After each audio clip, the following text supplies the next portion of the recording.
அப்புறம் பாசிசம் பாயாசம்னு அவர் சொன்னாரு. பாசிசம்னா என்னன்னு யாராவது சொல்ல முடியுமா? பாசிசம்னா என்னன்னு ஒரு 4 வரிகள்ல மேடையில வந்து யாராவது சொல்றீங்களா? இளைஞர்கள்ல ஒருத்தர், யாராவது ஒருத்தர். பாசிசம்னா அதாவது ஒரு ஸ்டேட் எடுத்துக்கோங்க, ஒரு ஸ்டேட்ல ஒருத்தர் தான் ஆட்சி பண்ண முடியும். ஆனா அந்த ஆட்சி பண்றது கூட யாரும் வேணா விருப்பம் செஞ்சுக்கலாம். ஆனா அவர் ஒருத்தர் தான் ஆட்சி பண்ண முடியும்.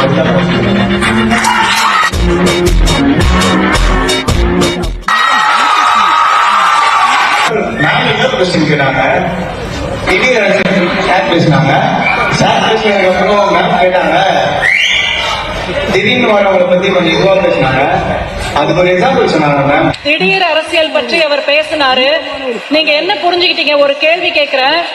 இப்ப நீங்க ஒரு விமானத்துல போறீங்க, கிட்டத்தட்ட 50 வருடம் அனுபவம் இருக்கிற ஒரு பைலட் இருக்காரு, நேத்து தான் கத்துட்டு வந்த ஒருத்தர் இருக்காரு. யார் ஓட்டுனா நீங்க போவீங்க? புதுசா இன்னைக்குதான் கத்துட்டு உங்களை பிளைட்ல கூட்டிட்டு போனா போவீங்களா?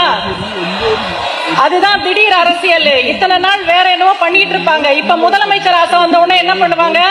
கூட்டம் கூடன உடனே நான் தான் முதலமைச்சர். அதாவது 40 வாட்டி பைலட் ஓட்டுனவரை வச்சு கம்பேர் பண்ணி பேசினாங்க.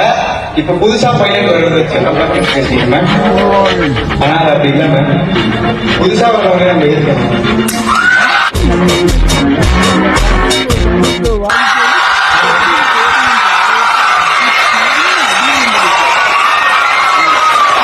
பரிசா போனவர் மட்டும்தான் ஓடணும்னா அது அப்ப அவங்க மரியாதை இல்லை.